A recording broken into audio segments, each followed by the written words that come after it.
As the sirens blared, fading in and out like a haunting echo, I drifted between consciousness and a suffocating void. My body felt foreign, as if it no longer belonged to me. The paramedic's voice, gentle and reassuring, felt like it was coming from another realm.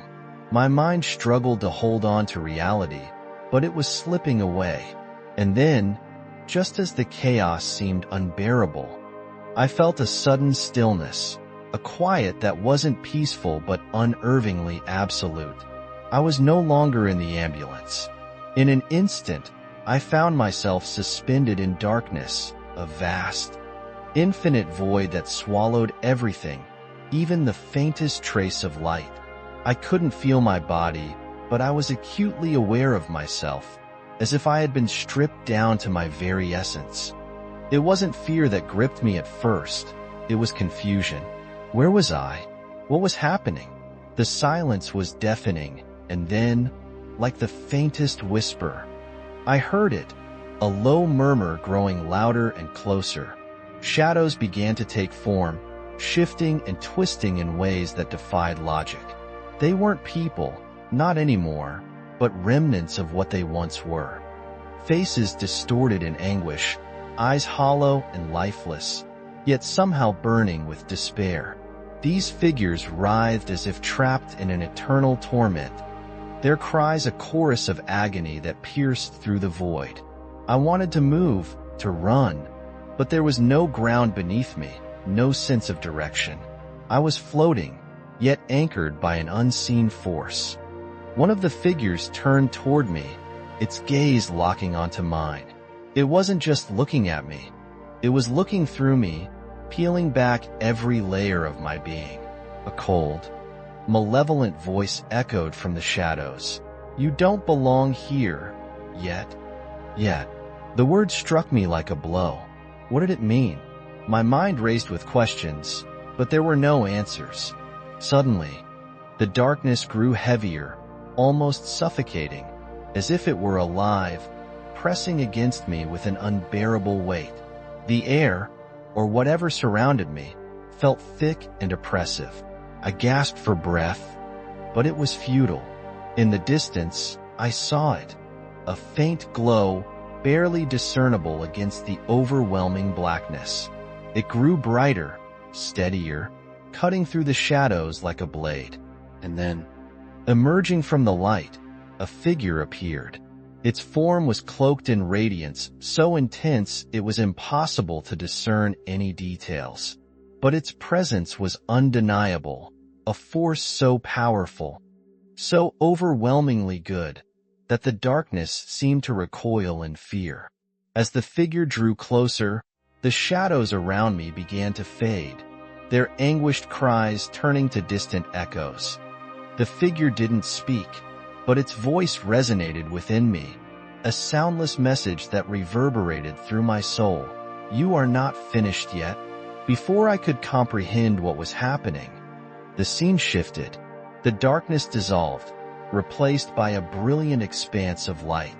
I was standing, not floating, but standing, on what felt like solid ground, though it shimmered like liquid gold.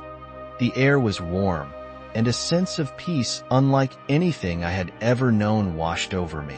Before me stretched a vast path, lined with figures cloaked in the same radiant light as the one who had rescued me. They stood silently, watching me, their expressions kind and knowing.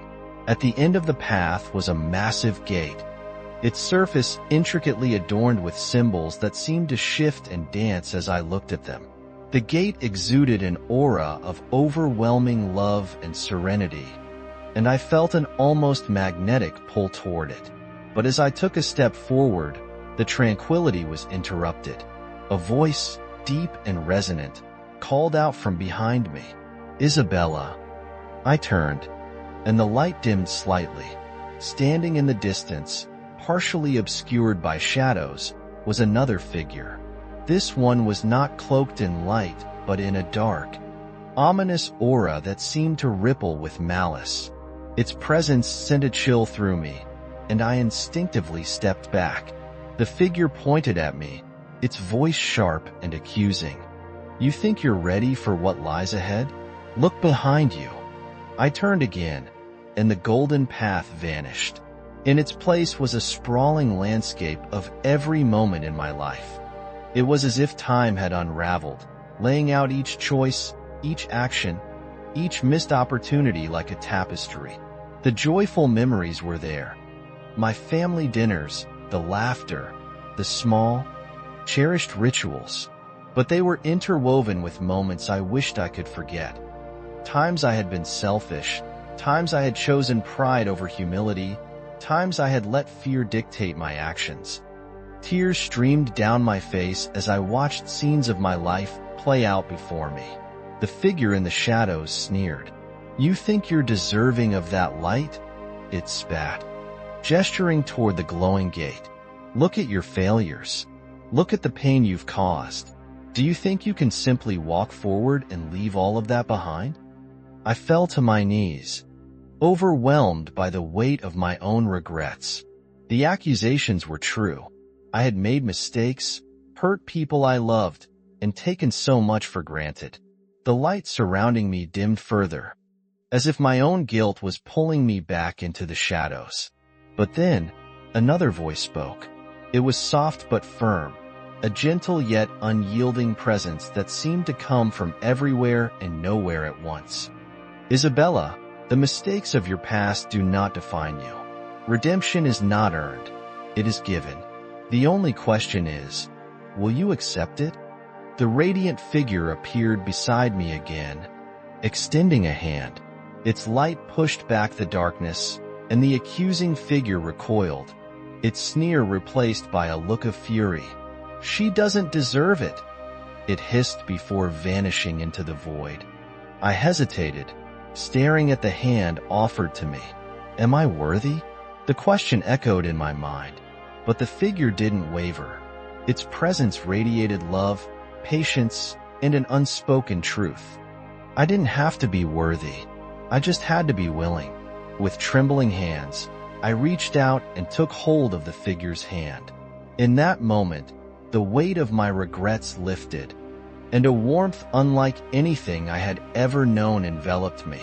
The light around me grew brighter, and I felt myself being pulled upward, away from the shadows, away from the void. When I opened my eyes, I was back in the hospital.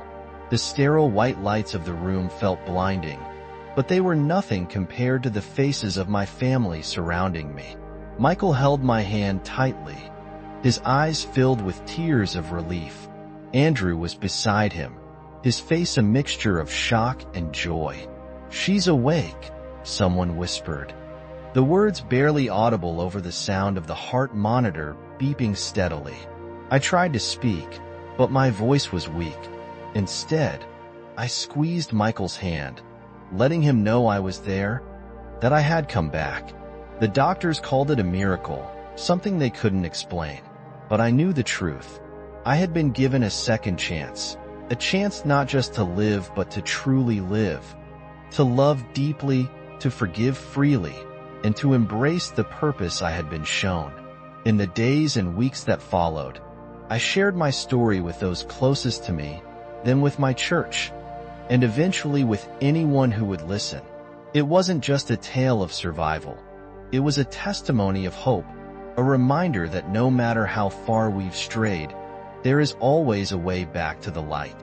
And to anyone reading this, I offer the same message I was given. Redemption is not earned, it is given. The only question is, will you accept it?